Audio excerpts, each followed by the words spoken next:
sehat. Senang sekali hari ini Eva Tarigan dapat kembali menyapa sahabat sehat sekalian. Dan hari ini Eva tidak sendiri, tapi sudah ditemani oleh seorang dokter cantik yang langsung datang dari Malaysia. Yuk langsung saja kita kenalan dengan Dokter Rafida. Halo dokter. Hai Eva, nice to meet you. Apa kabar? Kabar baik. Alhamdulillah, puji Tuhan ya. Dan hari ini dokter kelihatannya cerah sekali. Kayak udah siap nih untuk memberitahu sahabat sehat banyak sekali informasi-informasi penting tentang kesehatan seputaran jantung. Begitu ya dokter? Iya, sangat bersemangat kita untuk mengongsi pasal sakit jantung.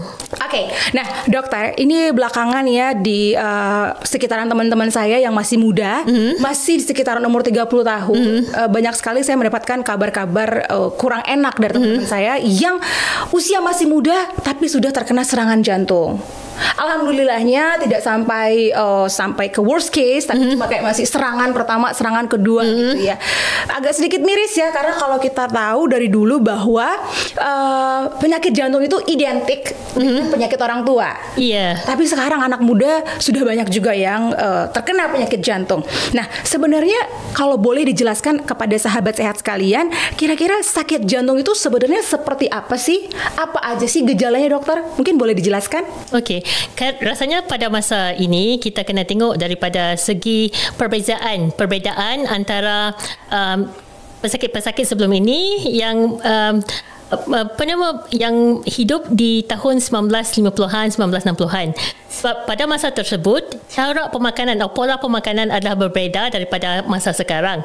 Pada masa sekarang ini, kita mewah dengan makanan. So, kita banyak makan makanan bergoreng, berlemak. Dan satu lagi, kita kurang exercise. Ini adalah salah satu punca kenapa pada masa sekarang ini kita nampak ada lagi banyak pesakit-pesakit muda umur 30-40 tahun yang datang dengan serangan jantung.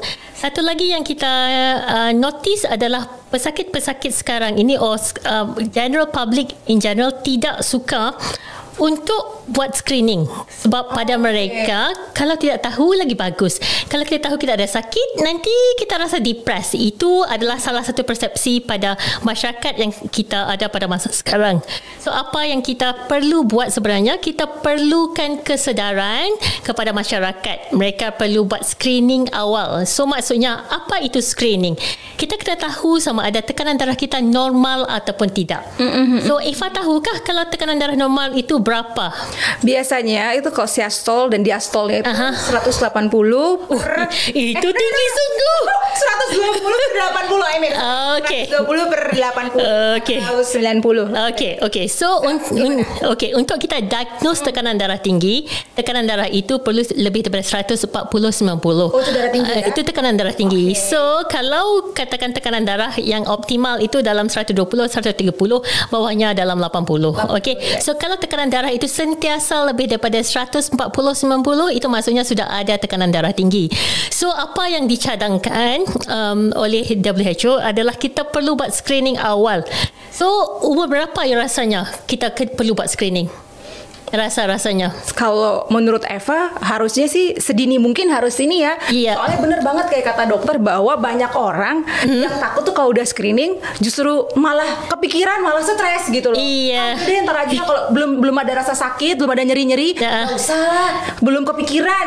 Jadi mungkin biasanya sih normalnya orang-orang kalau mau screening tunggu sakit dulu. Tapi sebenarnya usia berapa sih? Sebenarnya untuk kita cek daripada segi screening untuk jantung, this is general ya, bukan buat stress test itu semua. Untuk tekanan darah itu start daripada umur 20 tahun. Sama juga untuk kolesterol, sama juga untuk gula. So selalunya kalau katakan untuk blood pressure, tekanan darah itu start umur 20 tahun. Lepas itu kalau normal boleh cek lagi dalam 2 tahun selepas itu. Kalau untuk kolesterol, kalau kolesterolnya umur 20 tahun itu mungkin boleh cek balik dalam 4 ke 6 tahun. Sama juga dengan gula. Tetapi kalau katakan ada family, ahli keluarga yang ada serangan jantung umurnya awal lebih daripada 55, kurang daripada 55 tahun, dan kalau pesakit itu ada kencing manis, maka umur daripada 40 tahun kita selalu akan rekomenkan untuk buat regular cardiac screening. Sebab risikonya adalah lebih tinggi untuk mereka untuk dapat serangan jantung. Tapi sebelum sampai ke screening dokter, saya sempat dengar teman-teman saya bilang bahwa penyakit jantung itu salah satunya karena keturunan. Is that true? It's just a myth, hoax, atau benar itu fakta? Okey, itu adalah fakta. Sebab bila kita cakap pasal sakit jantung itu, kita kena tahu apakah risiko-risikonya.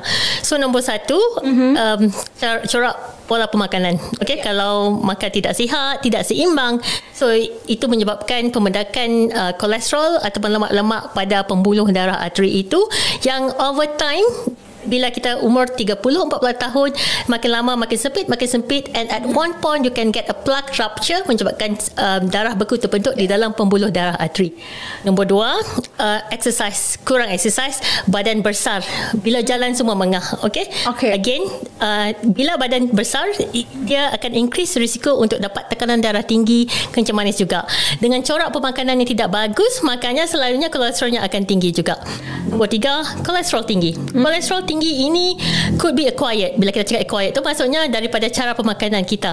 Tetapi ada juga pesakit-pesakit yang kolesterol tingginya itu disebabkan keturunan. Apa kita panggil familial hyperlipidemia atau hyperkolesterolemia.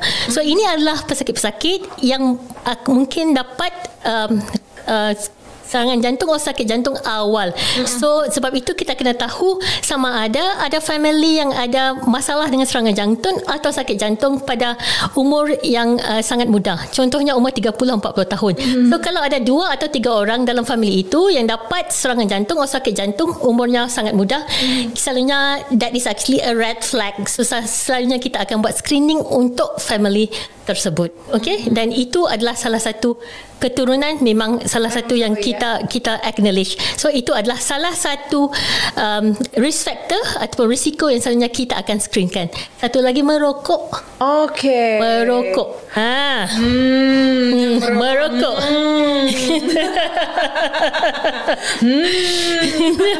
Merokok juga ternyata. Yes, ya, merokok itulah salah satu risikonya juga. Okay, jadi udah jelas ya dokter bilang tadi bahwa ada banyak sekali resiko, faktor dan penyebab sakit jantung, termasuk diantaranya merokok. Jangan merokok. Harus latihan, mungkin exercise, olahraga, makanan juga jangan serabutan semua dimakan. Kayak sekarang kan anak muda tuh YOLO, you only live once. Ayo kita makan semua. Jangan gitu, hidup juga harus berkualitas gitu ya dokter. Iya. Nah, jadi gini, misalkan ini sahabat sehat sudah dengar. Oke, di keluarganya alhamdulillahnya puji Tuhan tidak ada memang resiko pernah terkena sakit jantung.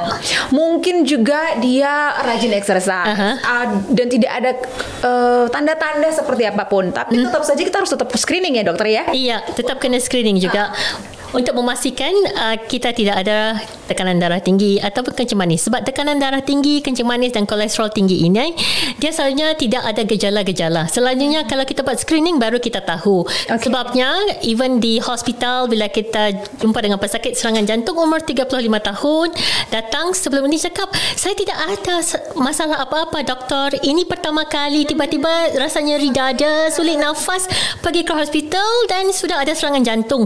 Sebab mereka tidak tahu dan mereka ada tekanan darah tinggi, kencing manis, juga kolesterol tinggi. Dan selalunya kalau yang muda-muda ini mereka suka merokok. Itunya. Itu ya.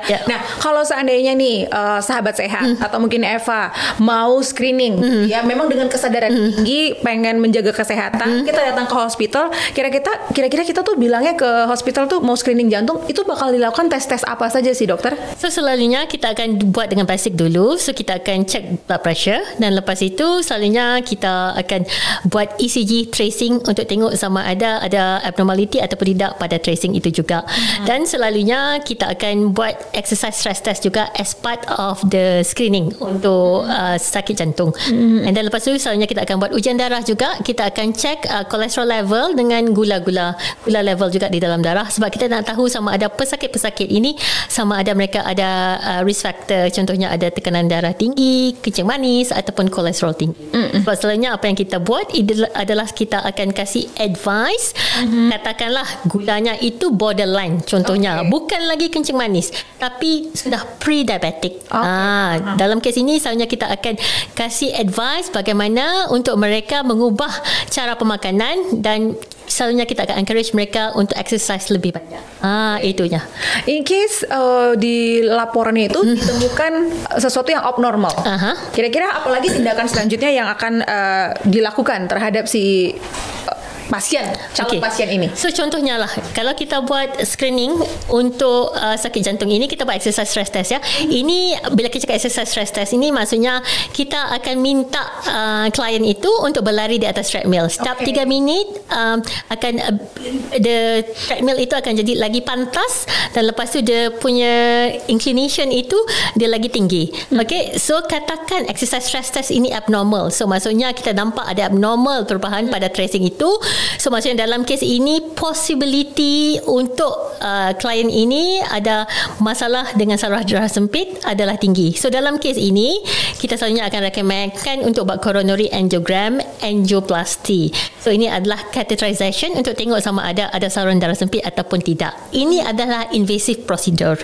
Tapi kadang-kadang kalau kamu ada pesakit yang perempuan, tidak ada simptom, tidak ada risk factor, tapi tiba-tiba exercise stress testnya positif. Sebab kita tahu untuk wanita, kadang-kadang you boleh dapat false positive exercise stress test. So dalam kes ini, mungkin kita rekomenkan untuk buat CT coronary angiogram. This is actually non-invasive method untuk tengok sama ada saluran darah sempit ataupun tidak. Tapi kalau betul-betul contohnya lah ada risk factors, lepas tu ada symptoms dan positive exercise stress test, dan dalam kes ini kita akan rekomenkan untuk buat invasive coronary angiogram. So dalam kes ini kita akan bukakan saluran darah sempit itu, kita akan buka dengan balon, dan lepas tu bila kita sudah expand betul saluran darah yang sempit itu, kita akan letak a ring stand. Itu yang namanya di bahasa Indonesia pasang ring ya. Pasang ring, iya, pasang ring. Jadi ada beberapa step ya, untuk sampai ke pasangan itu ada beberapa step nih sahabat sehat. Jadi bisa dicek dulu, kita akan treatmentnya secara invasif atau seperti apa. Nanti baru tindakan finalnya mungkin seperti tadi ya, pasang ring. Iya. Saya sempat dengar juga ada beberapa case, ada yang namanya lemah jantung. Apakah berbeda atau case yang sama atau seperti apa? Mungkin sahabat sehat ingin tahu juga ini, dokter. Okey, bila kita cakap lemah jantung itu, kita kena tahu puncanya. So punca pertama mungkin disebabkan oleh saluran darah sempit. So maksudnya mereka mungkin ada serangan jantung. Kita boleh fix. So maksudnya kita fix saluran darah yang sempit itu, selalunya apa yang berlaku, fungsi jantung itu mungkin boleh kembali kepada normal ataupun boleh improving. Itu bergantung kepada peratusan fungsi jantung itu pada masa pesakit datang dengan simptom. The second group adalah pesakit-pesakit yang bila kita buat coronary angiogram yang normal. Ini sedikit kompleks. Sebab kita kena tahu kenapa puncanya jantungnya itu lemah. Selalunya normal fungsi jantung 55% dan ke atas, dan dalam kes ini contohnya lah fungsi jantungnya 25%. Kalau kita cakap 25% itu severely reduced LV function. So maksudnya fungsi jantungnya sangat lemah. So dalam kes ni kita kena tahu apa puncanya. Nombor 1, dia mungkin disebabkan oleh penyakit keturunan. Ada masalah dengan otot jantung. Ini adalah penyakit keturunan yang mungkin disebabkan oleh masalah dengan otot jantung. Nombor 2, kalau katakan contohnya lah pesakit ini pernah kena COVID. Lepas kena COVID, cakapnya makin lama rasanya makin sulit bernafas, bengkak kaki semua. So ini mungkin disebabkan oleh keradangan pada otot jantung disebabkan oleh COVID-19 infection. But this one is the extreme case lah. So dalam kes ini kalau disebabkan oleh keradangan pada otot jantung itu bergantung. Kadang-kadang mungkin pulih seperti biasa, tapi kadang-kadang in the extreme case of this myocarditis, kadang-kadang susah untuk pulih. Tapi dalam kes ini selalunya apa yang kita boleh buat, kita boleh kasih beberapa jenis ubat yang mungkin boleh bantu fungsi jantung tersebut. Dan nombor 3, kalau ada pesakit yang ada masalah dengan injap bocor ataupun katup bocor, ini adalah pesakit again, kalau mereka tidak tahu mereka ada masalah dengan katup injap itu yang bocor, kadang-kadang apa yang berlaku, mereka boleh datang dengan fungsi jantung lemah dan mereka boleh ada symptoms, contohnya bengkak kaki, sesak nafas. Ini adalah dua grup yang kita boleh tahu. Satu disebabkan oleh masalah saluran darah sempit, dan satu lagi mungkin disebabkan oleh masalah dengan otot jantung lemah itself, disebabkan oleh penyakit keturunan. Nombor dua disebabkan oleh keradangan myocarditis. Nombor tiga mungkin disebabkan oleh masalah dengan katup ataupun injap bocor. Okey. Jadi ada beberapa penyebabnya ya, sahabat sehat ya. Jadi memang sangat diperlukan sekali untuk screening ini ya, Dok. Iya. Sebelum sampai sakit, mendingan kita mengecek dulu dari sebelum berobat. Ngecek dulu, karena sebenarnya tindakan-tindakan preventifnya juga ada ya, Dokter ya. Kalau ada. untuk lemah jantung ini sendiri, ada nggak sih yang harus dipantangkan atau yang dihindari untuk tidak membuat worse yang lemah jantung ini, Dokter? Dalam kes ini selalunya fungsi jantungnya lemah, mungkin 25-30%. Dalam kes ini selalunya kita akan rekomenkan pesakit untuk restrict fluid intake every day. Okey, sebab apa yang berlaku itu ya, Dokter?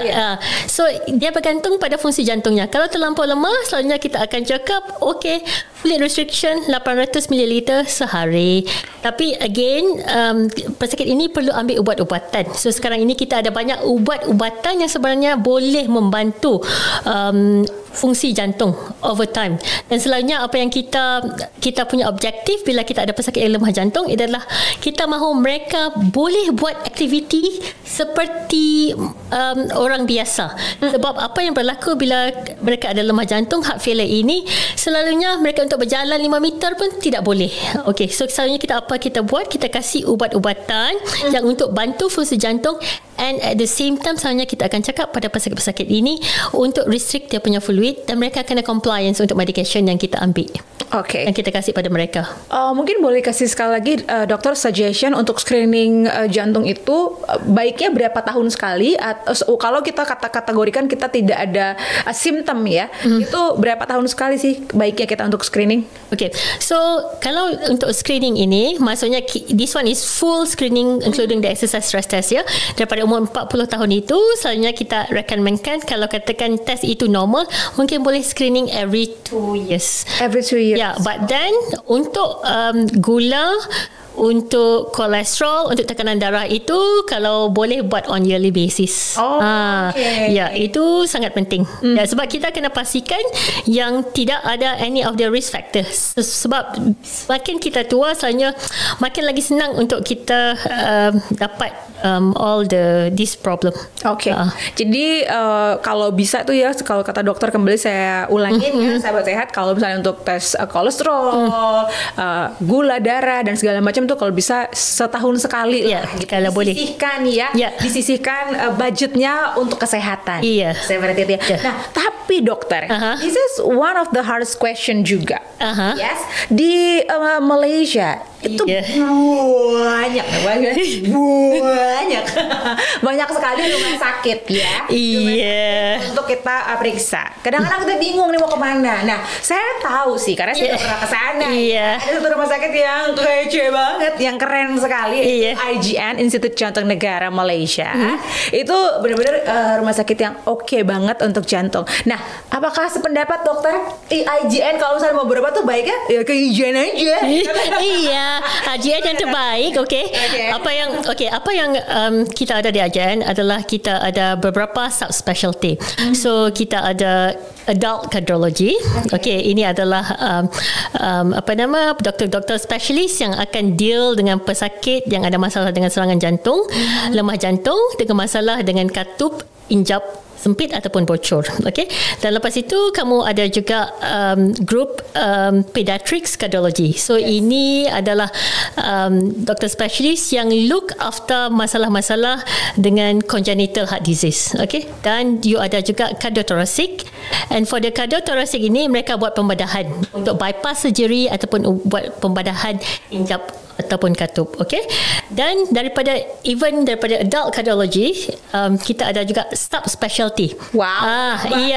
Ada subspecialty juga. Ada untuk masalah dengan rentak jantung. Ini kita punya electrophysiologist. Dan kita ada juga complex interventionalist. So kalau ada masalah-masalah saluran darah yang sempit, yang kompleks, kita boleh buat juga. And then lepas tu kita ada juga grup yang look at the structural intervention. So contohnya, kalau katakan pesakit itu risikonya terlampau tinggi, umurnya mungkin 80 lebih. Lepas tu ada masalah dengan aortic valve stenosis. So masalah dengan katup sempit. Dalam kes ini, bila jumpa dengan pakar bedah cakap terlampau risiko tinggi untuk buat pembedahan. Tapi pesakitnya sangat simptomatik. Bila berjalan sesak nafas, tidak boleh jalan jauh. So dalam kes ini, pesakit ini mungkin boleh di-consider untuk buat TAVI. Okay? And then mitral clip juga kita ada. This one is actually another structural valve intervention. And then lepas tu baru-baru ini kita ada juga new procedure called the trach valve. Sebab selama ini kalau pesakit yang ada masalah dengan right sided heart failure, ini yang bila datang dengan bengkak kaki, bengkak perut semuanya kan. Untuk right sided heart failure sebelum ini kita tidak ada macam definitive kind of treatment, selalunya dengan ubat-ubatan. Tapi selalunya pesakit akan datang balik ke hospital dengan simptom yang sama. Dalam kes ini sekarang kita ada new intervention called the trach valve. So it's transcatheter procedure di mana kita fixkan injap tricuspid valve yang bocor. Okay? Yang ini kita sudah buat beberapa kes di IJN dan kita nampak ada positive improvement selepas mereka buat prosedur tersebut. Dan juga kalau kita buat semua tes-tes ini, semua prosedur ini, kita of course ada imaging specialist juga. So kita ada pakar imaging untuk buat echo dan untuk buat kadar MRI. Itu bagusnya tentang IJN. Kita sangat khusus dan kita ada subspecialty. Okay.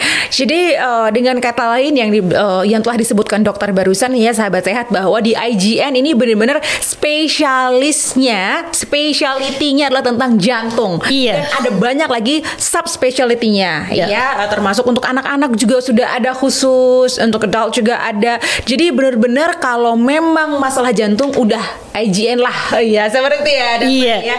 Dan saya juga pernah dengar banyak sekali kasus-kasus yang pesakit-pesakit atau pasien-pasien itu sudah ditolak dari rumah sakit yang lain karena case-nya sudah terlalu berat, tapi masih ditampung nih sama IJN dan alhamdulillahnya menunjukkan improvement yang sangat bagus dan hasilnya juga semua karena berkat Tuhan semua jadi sehat gitu ya dokter. Iya, because IJN adalah the tertiary center. So maksudnya kalau hospital-hospital lain tidak boleh buat case tersebut, mereka akan rujuk pesakit-pesakitnya pada IJN. Kita most of the time kami buat kes yang sangat kompleks.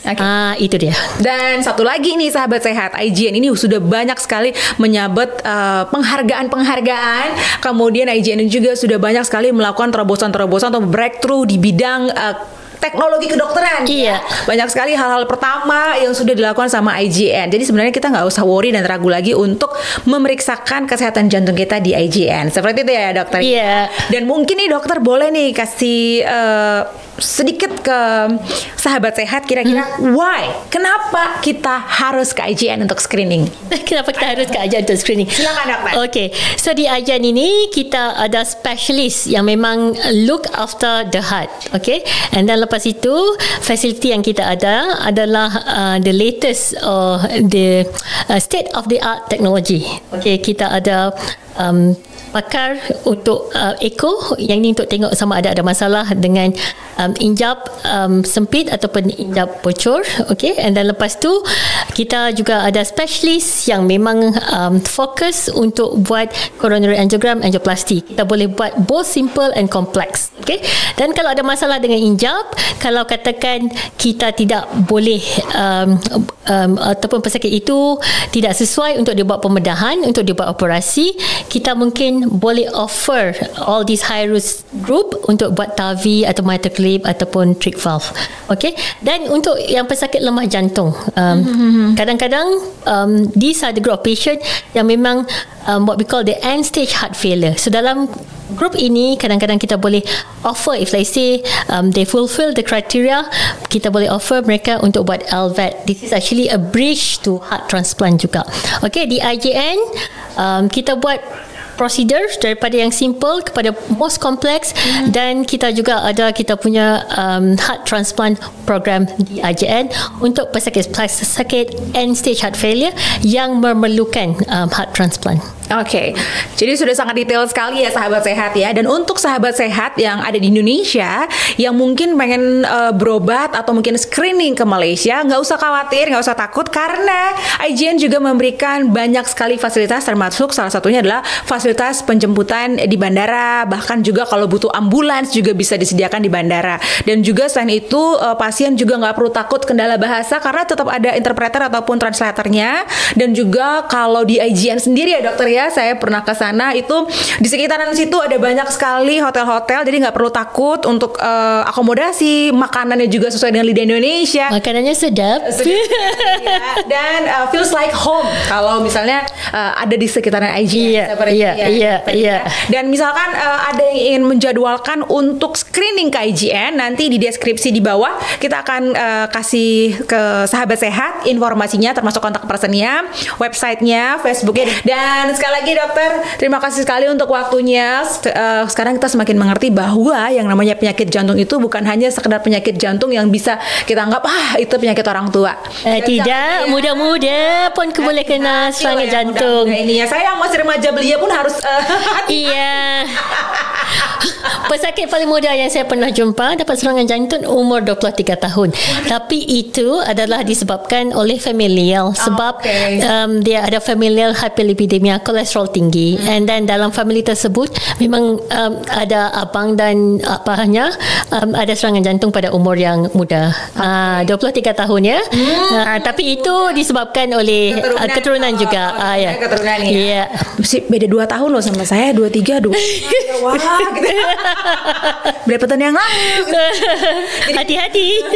Jadi untuk sahabat sehat, yuk kita sama-sama lebih peduli dan lebih mawas diri karena kesehatan kita ini jauh lebih penting gitu. Sisihkan budgetnya setahun sekali untuk cek atau 4 tahun sekali untuk cek kesehatan jantung. Dan jangan lupa kalau mau screening jantung ataupun mungkin ada keluarga ingin berobat, harus ke IGN. Karena saya yakin IGN. Udah bisa loh kayak gitu Tolong hubungi saya. Ambassador IGN. Terima kasih dokter untuk waktunya. Nanti kita mungkin bisa ngobrol-ngobrol lagi dengan tema yang berbeda. Iya. Oke sahabat sehat, demikianlah bincang-bincang saya hari ini bersama Dokter Rafida. Dan mudah-mudahan bincang-bincang kita kali ini bermanfaat untuk kesehatan kita. Jangan lupa untuk meningkatkan kualitas hidup kita dengan rajin berolahraga, makan yang sehat, atur pola makan, dan sisihkan waktu dan juga budget untuk screening. Paling penting. Dan ingat, screeningnya harus di IGN. Yes, oke, kalau gitu waktunya saya Eva Tariga untuk pamit dulu dan juga Dokter Rafida untuk pamit dulu. Kami undur diri. Sampai ketemu di Bincang Sehat berikutnya. Salam sehat.